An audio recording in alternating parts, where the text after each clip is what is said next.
magbibigay tayo ng ideya sa mga kapwa natin technician or aspiring technician na gustong matuto ng buhay electronics technician.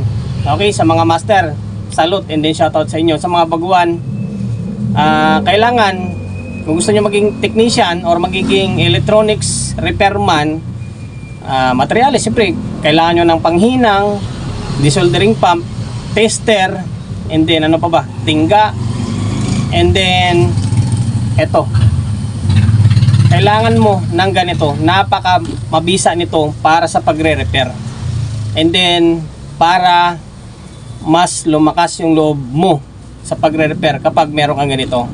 Okay, ano ang tawag na ito?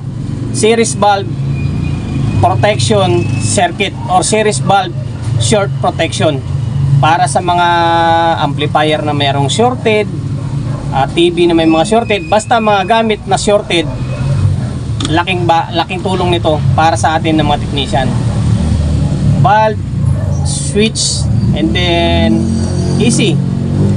Meron tayong full video nito kung paano natin siya ginawa. Although, di ko alam kung na-upload ko sa YouTube, pero sa Facebook meron. 100 watts na valve ang kailangan mo. 100 watts pataas, pwede. Although sa akin, kung makita nyo sa mga video ko, 2 valve ang gamit ko. Kasi nga, mas mataas na mga ampera yung nire-repair natin kasi puro power amp.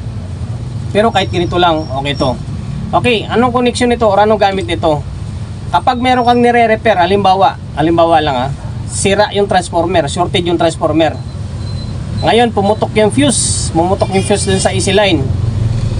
Papalitan mo, siyempre papalitan mo yan. Ngayon, kung wala kang valve, pagsalpak mo sa may outlet na 220, automatic sibak agad yun or paputok agad yung fuse. Buti kung pumutok, kung hindi. Ngayon, kapag meron kang valve, pag plug in mo dito na may shorted yung transformer mo or sira yung transformer mo, iilaw lang ito. Iilaw ito, meaning may sira. Okay? May sira. Isang halimbawa lang yun para sa transformer. Kung buo naman yung transformer tapos sira yung diode, sa diode tayo kasi step by step, sa diode naman tayo. Pag plug in mo, sabihin natin sira yung fuse. Ngayon, pag palit mo ng fuse sa easy line, pag plug in mo, kapag hindi ka naka-valve, automatic puputok yun kasi nga may sira puputok yung fuse.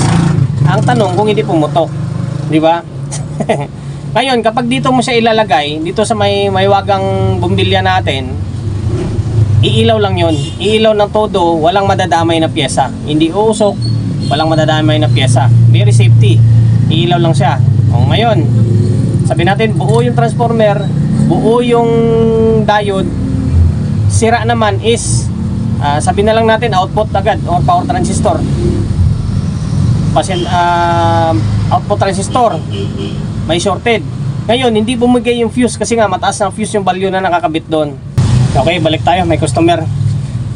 Saan ba tayo? Output transistor.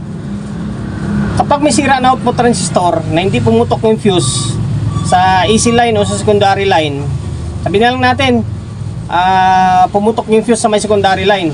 Ngayon, pagpalit mo, pag on mo nun, kapag hindi ka naka-valve, putok na naman yon. And then mas lalala yung problema. Kapag dito mo siya nilagay, automatic iilaw lang ito, indikasyon na merong sira. Okay.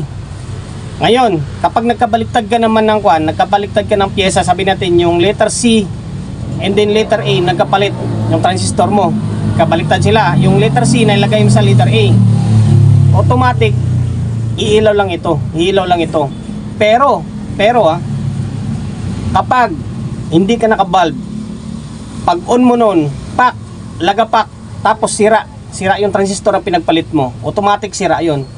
Ito, kapag nagkabaliktad ka, iilaw ito, indikasyon na may baliktad, hindi masisira yung transistor, hindi masisira, iilaw lang itong valve.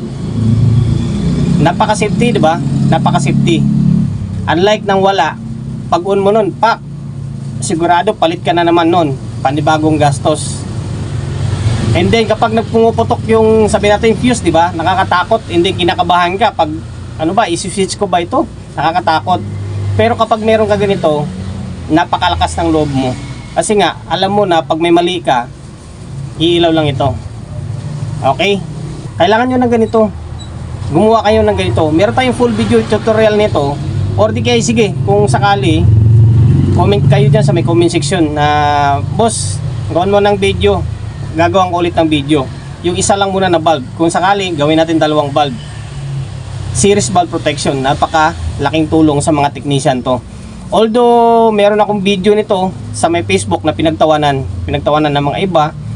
Halos karamihan ng tumawa doon o pinagtawanan is yung mga electrical. Hindi para sa electrical ito. Mukha lang electrical ito, pero hindi para sa electrical ito. Pang electronics technician ito. Ito yung kaagapay ng mga electronics technician. Kung gusto mong ayaw gumastos, hindi ka nagagastos ng maraming pyesa dahil sira ka ng sira, gumamit ka ng bulb nito. Okay?